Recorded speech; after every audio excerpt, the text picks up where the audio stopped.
That's the cutest, isn't it? Yeah. Yeah, it's 30 days. You're a little awkward.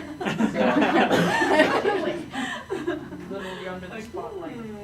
I mean, this isn't nearly as bad as an audition. I mean, usually, like, it's kind of like this at an audition, except I'm standing and everybody is looking at, and I have to make sure I say all the right things in all the right times and all the right places, and then if I don't, I run out of the room screaming. Auditioning is just the worst. It's just the worst. It's super stressful. Super stressful, man.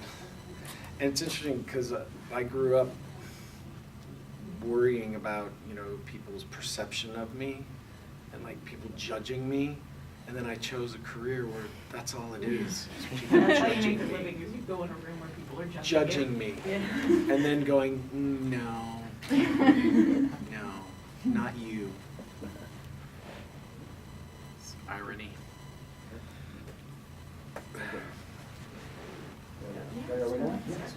Jump. I was gonna say, are you all shy? We just didn't know if it started. Should we do some calisthenics? I had chocolate covered coffee beans today, but Yeah, that's all I need. Caffeine and chocolate. So just a start. Yeah. Okay. I'm thinking jump. So you've been to China! That's all I needed. It's China! I'm gonna say you've been to Dragon Con a few times now. How's your experience at Dragon Con developed over time? What do you think of Dragon Con compared to other conventions? For me, this is the one I look forward to. They've been inviting me back ever since the show started, Warehouse 13. And as long as they keep inviting me, I'll keep coming because, you know, it's just, the people here are so great. You know, you go to a con like San Diego, and it's just a corporate, you know, it's a little too corporate for me personally. It's great, you know, but here, it's just the people, it's just for the fans, you know, and I love it. I love being able to come and see people, and you know, these conventions are a miracle for actors. You know, it's been 2 years since Warehouse has been gone, and I don't have a new show yet, and it's a way for me to make some money when I'm not working, and it's it's an opportunity to say thank you to the people that have made it possible for me to send my kids to a proper school, and I love it. I hope I hope I continue to be invited. The fans love you. We can tell from feedbacks, from interviews or things we put up. You know, the fans love you. It's just because you truly love them. So man, I do. yeah. You know, it's like if someone's gonna walk up. When I first started doing these, I was like, so let me get this straight. I'm gonna be sitting there, and somebody's gonna walk up, and they're gonna give me the money that they've worked their asses off for, and I'm gonna sign a thing and send them on their way. And I just figured, you know, if that's gonna be the case, I might as well give as much of myself as I can. You know, so I mean, when I'm done at the end of the day, at least I'm exhausted. And I a few years ago here at Dragon Con, this young lady came up and she was telling me that she had just decided to come out to her parents, and it was a really hard decision, and that somehow my character Pete had helped her, you know, with that. And you know, we talked, and I gave her a big hug, and you know, she said it changed her life. And so I decided that instead of sitting behind the table, I was going to stand out there and hug everybody. And most of the people, I think, are okay with it. You know, you get some people that are like, "Why are you hugging me? I've never seen your show." You know, and then this year, you know, like I'm so like the person that sees the shiny object and like can't stopped staring at it. I needed a surface to write on, and it looked like a paddle. And I was like, oh, but I paddled somebody as they were walking away. So everybody who's come to my table this year gets paddled on their way out. And, most people are just like, think it's funny, but then there's some people who are like, hey, what the hell, what are you doing? But, it's just like part of the experience, I decided that it would be cool to have cookies at the table this year. Because, again, it's like, I want it to be something that, people remember and they walk away from it and they go, okay, that was worth it. And he's a nice guy, and I'll follow his career.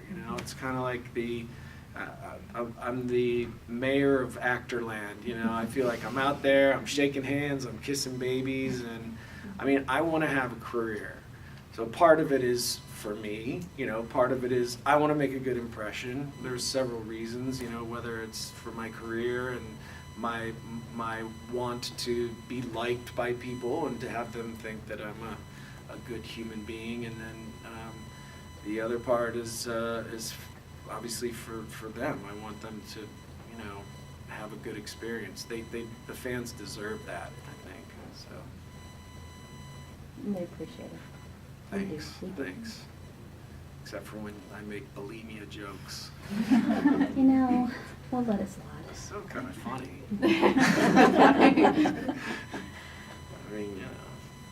What kid. inspired you to be an actor?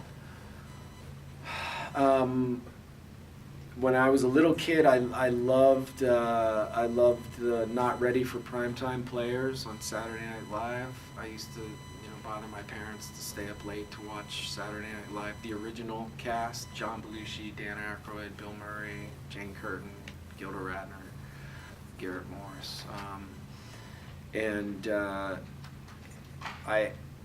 I always loved film. I always loved I was a big Happy Days fan. I loved the Fonz, Fantasy Island, Love Boat. These are the shows. Welcome Back, Kotter. And then I started impersonating people. Like my mom tells a story that she took me to baseball practice, and when I got there, all the guys on my team ran up and they were going, "Do me, Eddie, do me," and I'd impersonate them. And they were like, "Me, do me," and I'd impersonate them. I was just a little kid. And although I grew up playing sports, I was a big jock in school, and but I was an artist as well. I was a visual artist, and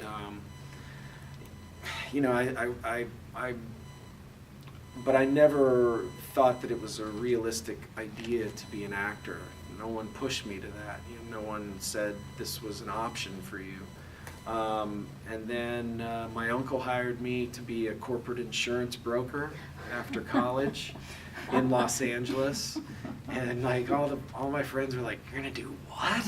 And I'm like, "Oh yeah, I'm gonna be insurance. That's my thing. I'm an insurance guy. That's what I do. Yeah, insurance." And he fired me after 7 months. But it got me to Los Angeles, and he said to me, he goes, "You need to move into Hollywood because you're more of a Hollywood guy." And it was awkward for a while, but now he does all my insurance, and I've apologized to him, and plus I was a bit of a wild child, and I needed to do some growing up, and I got sober, and so I've been sober for 15 years, and I got out of my own way, and I was kind of following this girl around. She was like, "Hey, we're gonna take an acting class. Do you want to take an acting class?" I was like, yeah. So I kind of followed her into acting class, and this acting coach, Ken Olin, he gave me a monologue, and he said, "I want you to have it ready for Monday." And for the first time in my life since sports, because I was a slacker in school. I have a college degree, but it took me 6 years to get it, and I don't know, I was so surprised when they actually had given me a degree. I was like, really? Wow. But for the first time in my life, since football and since my artwork, I decided, I was like, because I had basically, I knew that if I failed at this, I probably was going to have to move back to Ohio, and I knew that I wanted it, you know. And so I remember I came in, excuse me, on Monday, that Monday or whatever for class, whenever it was, and he was like, okay. He was like, this was a test. He goes, because frankly, I thought you were just, you know, here to, you know, cruise chicks or whatever. And when I was getting sober, all my friends that I was, you know, drinking and doing drugs with and all that stuff, I kind of had to, you know, put them away, and so I had nothing else to do but go to class. So I would go to class every night for 2.5 years. I just went to class, and eventually I became, my classes were free because I started working for my coach, Ivana Chubbuck. Ivana coached Charlize Theron and I started together, and Ivana coached Charlize for her for not Monsters Ball, but for Monster. She also coached Halle Berry for Monsters Ball when she won her Academy Award, and Elizabeth Shue. And Ivana had a lot of faith in me. She thought that I had potential, and I really worked hard at it, you know, because I didn't want to go back home to Ohio and, you know, be the funniest guy at the midnight shift at 7-Eleven. Yeah, that's my headshot. You know, there it is. So that's kind of the long story of how I got there. Besides the Hulk, what would your dream role be?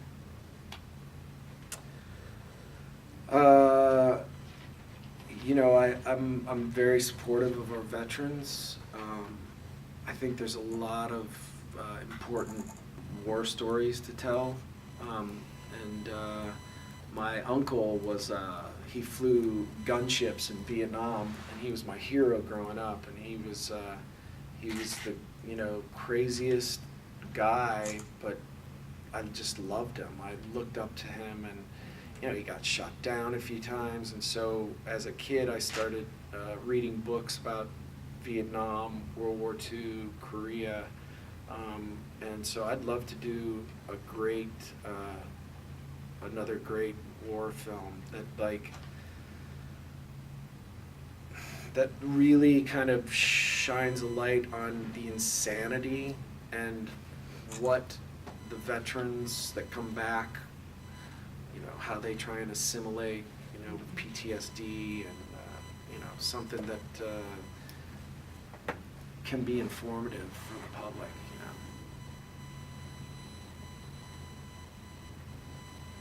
know. Oh, and a movie about doo-doo. Something about poop. Anything about poop. Had to lighten it up a little. Yeah, exactly. Yes, a film about poop. And that's the #1 box office movie. That's right. Wouldn't it be the number 2? Hello! That's why you're a writer. There was a guy by the name of Lepetamain who apparently he could fart the alphabet. So I'd like to do it. I'd like to fart the alphabet. So good. That was good. Damn it! What did I think of that? I heard you went diving in Australia and saw some great white sharks. Can you tell us about that? I did. In 1975, my father took me to see Jaws. Everyone else ran out of the water. I couldn't wait to get in. I wanted to be an oceanographer. I read, you know, books and books and books about great white sharks. I'm a recovering Catholic, so when I went to, I was going to Catholic school at the time, And I can remember I would draw these shark attack scenarios at the top of my test papers, you know, like the great white shark with the leg hanging out, the diver bleeding out, and, you know, I was like, what? You know, because it just was fucking blew my mind. Like, are you serious? This thing's can eat me?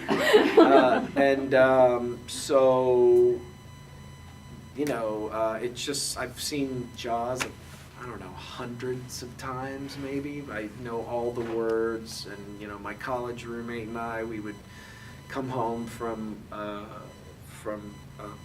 night of cavorting and watch Jaws. We did that for an entire year.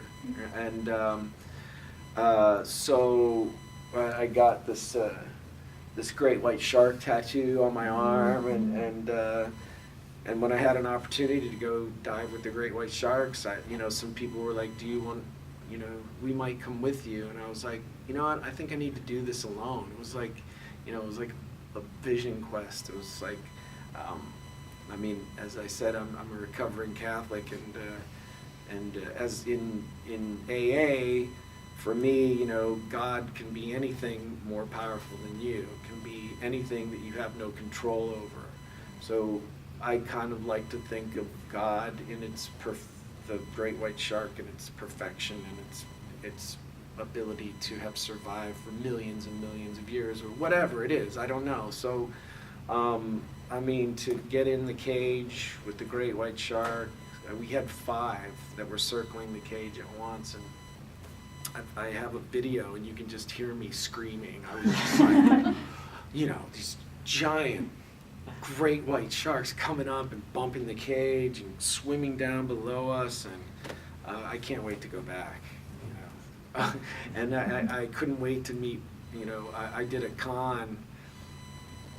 People come up and, you know, they're like, I don't know what to say. I feel so stupid. I'm saying stupid things in front of you. And I'm just like, look, you cannot be as stupid in front of me as I was in front of Richard Dreyfuss when I met him. I mean, I was like, hey, Mr. Dreyfuss, hi, I'm Eddie McClintock. I'm on the show Warehouse 13, but oh my God, I just think you're so fantastic, and I'm such a fan of yours, but I'm not like a weird, like creepy, like stalkery weird fan or anything like that, but want to see my tattoo? So I went right from I'm not weird, creepy stalker guy to look at this picture of a shark I had pushed into my arm with a needle. And he recoiled. It was so, and it just got worse and worse and worse. I kept trying to recover, and like I was at Froggy's, who takes the pictures. I was like, Froggy, come get me when Mr. Dreyfuss does his pictures. And so he's like, the next day they came to get me, and instead of bringing me in, they brought me in the back way. So he's sitting in the chair, you know, waiting for the next person to come in, and I come sneaking in the back, and I'm like, hey, Mr. Dreyfuss, I'm Eddie McClintock. I met you yesterday. I told you I wasn't a weird, creepy, stalkery guy, and then I showed you a picture of my tattoo, and he just literally was like, and he looked, and I can just imagine the picture, like I'm standing back there, and so I don't know how I got on that, but you know, it's like people, no one can ever say anything in front of me that can make me feel anything but thank you for, you know, taking the time to come up to meet me. So I don't know how I got there, but there it is. Sharks. Sharks. Yeah. Love me some sharks. One more question. Sharks and poop. I wanted to ask if there were any charities or causes that you promote because of your platform. Yeah, the VFW is really the only one that I've ever actively, publicly given money to. Excuse me, they talked about, I told them I would give some money before our panel. They were giving money to, is it leukemia or something like that? I think so. So I want to do that, but yeah, the VFW, it's, like I said, it's important for me. The vets are important. Our police, the young, the men that you know, I think I don't want to get too political. You know, the police, the guys out there, these guys are risking their lives every day and you know, and they're just getting shit on, and I think that it sucks. Yeah, the VFW is important to me. Can we have time for one more? We have time for one more. Okay, who would win in a fight, Robot Eddie or Wizard Eddie? Well, Wizard Eddie, because he would be wearing a swarthy cape. And that's why. Thanks, you guys. Eddie, you're great. I Thank appreciate you. it. Thanks for the time.